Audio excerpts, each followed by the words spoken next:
Tarpley, speaking to you from Philadelphia. We're here on Independence Mall. A little bit over to my right is Independence Hall, where the Declaration of Independence and the Constitution were drafted. And behind me, of course, is the broadcast booth of MSNBC. And out of this all day, we're hearing the blaring of high treason from the mouth of traitor Trump. In an unprecedented move, of course, this morning in his press conference, he called on foreign governments. He said Russia, but it was also phrased in a way that could include China or other governments, that they should essentially seize control of 30,000 emails from the server of Hillary Clinton and somehow give that to the FBI or make it public. So with this, Trump is scraping the bottom of the barrel. Now, I do not believe that the Russian Federation or President Putin are the main provocateurs or culprits in this matter. I think we have to see things in the lens of the British-Chinese alliance. I think ultimately you're going to find that even though some of the hackers involved may have been located on Russian territory, location is not attribution. And therefore, I think right now the big onslaught on the U.S. is coming from the British-Chinese alliance. If anything, U.S. relations with Russia were improving over the last couple of weeks because of the attempt by Secretary of State Kerry in Moscow 10 days or 2 weeks ago to try to set up a joint coordinating body or organ in Jordan, in the Middle East, that would be used to coordinate U.S. and Russian airstrikes, not only on ISIS, but also on Nusra, that is to say, on the Al-Qaeda affiliate in Syria. That's very promising.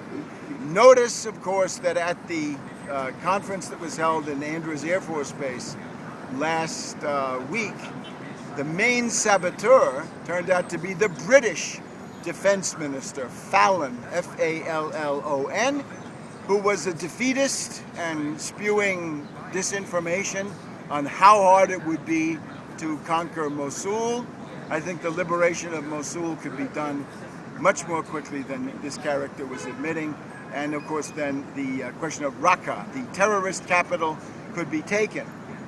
Why do the enemies of the United States want that not to succeed? Well, of course, the demagogy of Donald Trump depends on ISIS. Without ISIS activities, just the existence of ISIS gives Trump an argument that for some people has some plausibility or traction.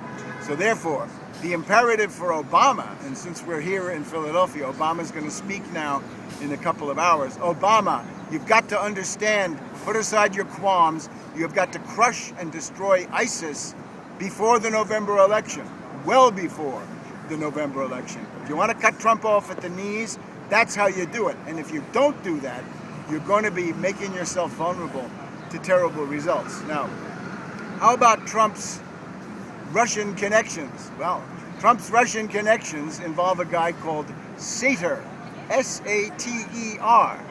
And this was something called the Trump Soho Hotel and condominiums. And his partner in this, one of the prime activists on this case, was this guy Sater, S-A-T-E-R. Sater was later, I think, jailed, certainly indicted, accused of all kinds of corruption and so forth. I think if you look at it, Trump's connections to Russia go less to the Kremlin and more to Russian organized crime and the Russian mafia. At the time this was done, some of the critics in WAG said that with Sater, Trump and Sater could form a firm and call it Sater and Sater, S-A-T-E-R, that would be the Russian, and S-A-T-Y-R, the sex maniac, that would be Trump, based on his own personal Vietnam. So, this is going to be a damaging thing for Trump. With Senator Joe McCarthy, which is where the Trump project, the Trump corporate culture, let's say, begins. Senator Joseph McCarthy could attack people in the State Department and did that for a while.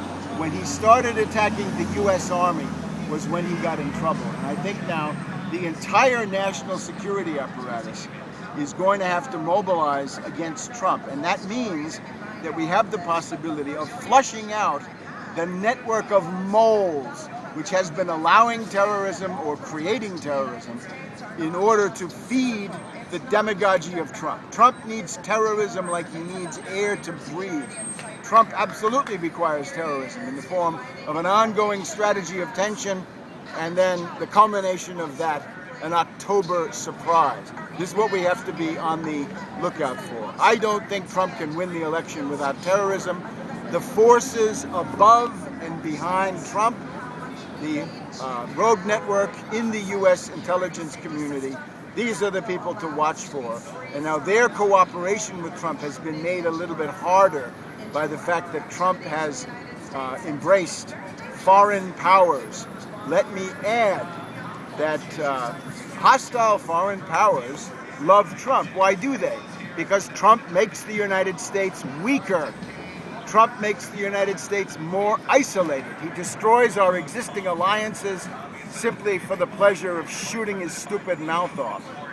And Trump also creates divisions inside the United States, race war, or whatever you want in that direction. So if you wish Trump well, it means you're an enemy of the United States. And I think at that point, people have got to understand that Trump is the candidate of the foreigners. He's the candidate of the enemies of the United States. He's the candidate of the, ultimately, of the Anglo-Chinese or Sino-British or Chinese-British alliance. So we're going to look back at this in just a couple of minutes, but here we are on Independence Mall, MSNBC behind us, and it's going to be the third night of the Democratic National Convention.